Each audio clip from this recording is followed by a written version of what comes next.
Israel Iran സംഘർഷത്തിന് പിന്നാലെ സ്വർണ്ണവില കുതിച്ചുയർന്നു കഴിഞ്ഞു. കഴിഞ്ഞ ഒരാഴ്ചക്കിടെ പവന് കൂടിയത് 800 രൂപയോളമാണ്. ഒരിടവേളയ്ക്ക് ശേഷം സ്വർണ്ണവില കൂടുന്നത് വെട്ടിലാക്കിയത് സാധാരണക്കാരെയാണ്. തിരുവനന്തപുരത്ത് നിന്ന് സ്വാന്തന സാജുവിന്റെ റിപ്പോർട്ട്.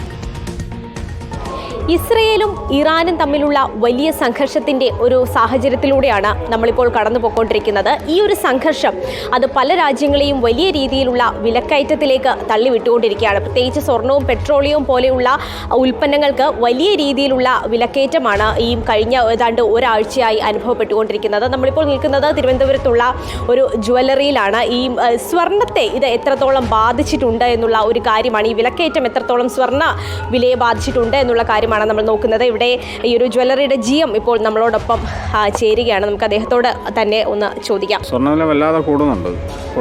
നമ്മുടെ ആഗോളതലത്തിൽ ഉണ്ടാകുന്ന ഏത് പ്രശ്നത്തെയും ബാധിക്കുന്നത് സാധാരണക്കാരെ ബാധിക്കുന്നത് സ്വർണ്ണത്തിലൂടെ തന്നെയാണ്. കാരണം എന്ന് പറഞ്ഞാൽ ഈ സ്വർണ്ണവില കൂടുമ്പോൾ തന്നെ ബാക്കി എല്ലാ സാധനങ്ങൾക്കും വില കൂടാനൊക്കെ ഉള്ള സാധ്യത ഉണ്ട്. കഴിഞ്ഞ ഒരാഴ്ചക്കകത്ത് എത്ര രൂപയോളം കൂടിയിട്ടുണ്ട്? കഴിഞ്ഞ ഒരാഴ്ചക്കകത്ത് 750 രൂപ ഗ്രാമിന് തന്നെ കൂടി. ഓരോ ദിവസവും 100 രൂപ, 80 രൂപ, 70 രൂപ വെച്ച് ഇങ്ങനെ ഗ്രാമിന് തന്നെ കൂടുന്നുണ്ട്. ഇതിപ്പം ഈ യുദ്ധം ഇതുപോലുള്ള ക്രൈസിസൊക്കെ നിലനിൽക്കുകയാണെങ്കിൽ വീണ്ടും കൂടും. അപ്പോൾ ഇതൊരു പവൻ വാങ്ങിച്ചു വരുമ്പോൾ ഇന്നത്തെ വിലയ്ക്കാണെങ്കിൽ 74-75 വന്ന് അതിൽ പണിക്കൂലിയും ടാക്സ് എല്ലാം കൂടെ വാങ്ങിക്കുകയാണെങ്കിൽ എങ്ങനെ പോയിരുന്നാലും 10-85 രൂപ, 80 രൂപയോളം കസ്റ്റമർ അടയ്ക്കേണ്ടി വരും ഒരു പവന്. ഈ ഒരു സാഹചര്യം നിലനിൽക്കുകയാണ്. അപ്പോൾ കുറയൊന്നും പ്രതീക്ഷയൊന്നും വേണ്ടല്ലോ. ഇങ്ങനെയാണ് നിൽക്കുകയാണെങ്കിൽ 1 ലക്ഷത്തോളം അടുപ്പിച്ച് ഒരു പവന് സാധ്യത ഉണ്ട്.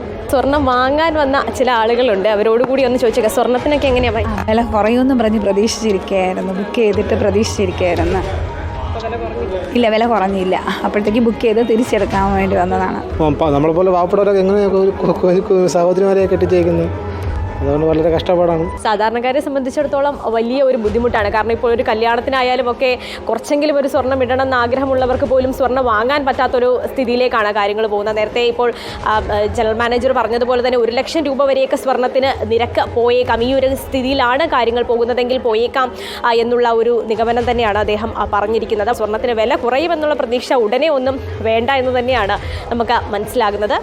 വീഡിയോ ജേർണലിസ്റ്റ് ജിനീഷിനൊപ്പം reporter Swanthana Saju, in reporter, Thiruvananthapuram.